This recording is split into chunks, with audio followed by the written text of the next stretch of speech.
മലയാളികളുടെ പ്രിയ താരം ജയസൂര്യ വീണ്ടും വാർത്തകളിൽ നിറയുകയാണ്. ഇത്തവണ ഒരു സിനിമയുടെ പ്രമോഷൻ്റെ ഭാഗമായിട്ടല്ല, മറിച്ച് എൻഫോഴ്സ്മെൻറ്റ് ഡയറക്ടറേറ്റിൻ്റെ ചോദ്യം ചെയ്യലിന് ഹാജരാകാനായി താരം കൊച്ചിയിലെ ED ഓഫീസിൽ എത്തിയതാണ് ഈ പുതിയ ചർച്ചകൾക്ക് കാരണം. ഭാര്യ സരിതയും താരത്തിനൊപ്പമുണ്ടായിരുന്നു. കോടികളുടെ സേഫ് ബോക്സ് ലേല തട്ടിപ്പുമായി ബന്ധപ്പെട്ടാണ് താരത്തിന് EDയുടെ വിളിയെത്തിയത്. ഇത് രണ്ടാം തവണയാണ് താരം EDക്ക് മുന്നിൽ ഹാജരാകുന്നത് എന്നതും ശ്രദ്ധേയമാണ്. തൃശൂർ സ്വദേശിയായ സ്വാദിഖ് റഹീം എന്നയാളാണ് ഈ തട്ടിപ്പിൻ്റെ സൂത്രധാരൻ. കുറഞ്ഞ വിലയ്ക്ക് ഐഫോൺ ഉൾപ്പെടെയുള്ള വില കൂടിയ സാധനങ്ങൾ ലേലത്തിലൂടെ നൽകുമെന്ന് വാഗ്ദാനം ചെയ്തായിരുന്നു സേഫ് ബോക്സ് എന്ന ആപ്പിൻ്റെ പ്രവർത്തനം.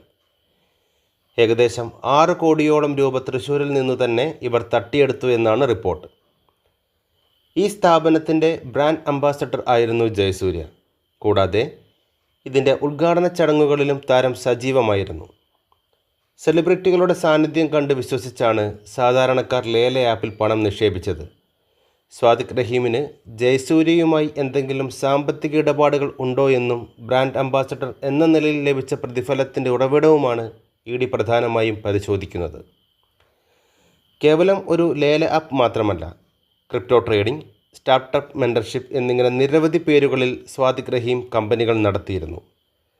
മഞ്ജു വാര്യർ, ബോബി ചെമ്മണ്ണൂർ തുടങ്ങി നിരവധി പ്രമുഖരെയും ഇയാൾ തൻ്റെ സ്ഥാപനങ്ങളുടെ പരസ്യത്തിനായി ഉപയോഗിച്ചിരുന്നു. ജയസൂര്യയുടെ മൊഴികൾ ഈ കേസിൽ നിർണായകമാണ്. തൻ്റെ പേരിലുള്ള സത്യസന്ധതയ്ക്കും പ്രശസ്തിക്കും മങ്ങലേൽക്കാത്ത രീതിയിൽ ഈ പ്രതിസന്ധിയെ താരം എങ്ങനെ മറികടക്കുമെന്നത് ആരാധകരും ഉറ്റുനോക്കുന്ന ഒന്നാണ്. കൂടുതൽ വിശേഷങ്ങൾ നമുക്ക് കാത്തിരുന്ന് കാണാം. കൂടുതൽ വാർത്തകൾക്കും വിശേഷങ്ങൾക്കുമായി ചാനൽ സബ്സ്ക്രൈബ് ചെയ്യുക, കൂടാതെ ബെല്ലൈക്കൺ അമർത്തുക.